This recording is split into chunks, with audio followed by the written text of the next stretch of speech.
நீங்கள் எல்லாம் ஆவலோடு எதிர்பார்த்து இந்த தமிழகத்தை மீட்பதற்காக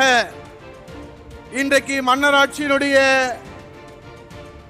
மன்னராட்சி மக்களாட்சியின் பெயரில் நடைபெறுவதற்கு முடிவு கட்டி முற்றுப்புள்ளி வைப்பதற்காக மக்களாட்சியினுடைய மகத்துவத்தை உலகத்திற்கு பறைசாற்றுவதற்காக இதோ உங்கள் மத்தியிலே சிரித்த முகத்தோடு உங்கள் தெய்வ முகத்தை பார்ப்பதற்காக புரட்சி தமிழர் வருங்கால முதலமைச்சர் இந்த மண்ணை மீட்டெடுப்பதற்காக, இந்த மக்களை மீட்டெடுப்பதற்காக,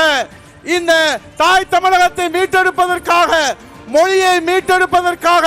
தமிழ் இனத்தை மீட்டெடுப்பதற்காக, தமிழக மக்களை மீட்டெடுப்பதற்காக இதோ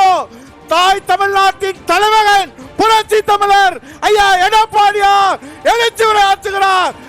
உரையாற்றுகிறார். அவரை வருக வருக வருக என்று வரவேற்கிறது தேனி மாவட்ட கழகம்.